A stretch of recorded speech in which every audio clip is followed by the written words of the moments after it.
DTP, ya'ni bolalar miya falajining 5 ta turini sanab beraman. Birinchi turi bu spastik diplegiya. Spastik diplegiyani ikkinchi nomi Little sindromi deyiladi. Ya'ni nomidan kelib chiqqan holatda ko'pincha bolalarning vaqtli tug'ilishi natijasida kelib chiqadigan turi hisoblanadi.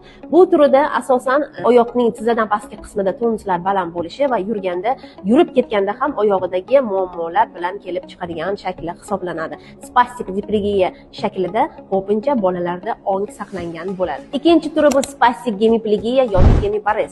Bu turi ko'pincha bolalarda yoshlikda o'tkazgan insult oqibatida kelib chiqadigan turi hisoblanadi va bu turda bolalarning tanasining bir yoq qismi o'ng yoki chap tarafi yaxshi ishlamaydi. Mushaklar tortishgan bo'ladi, oyoq qo'lda, ya'ni bir tomonlama oyoq qo'lda harakat sustlashadi. Bu turida ko'pincha tutqanoq ham yondosh kasallik sifatida keladi va nutq kechikishi, yaxshi gapira olmaslik, aqli biroz orqada qolish holatlari ham kuzatiladi. Uchinchi turi bu giperkinetik yoki diskinetik yoki yana boshqa nomi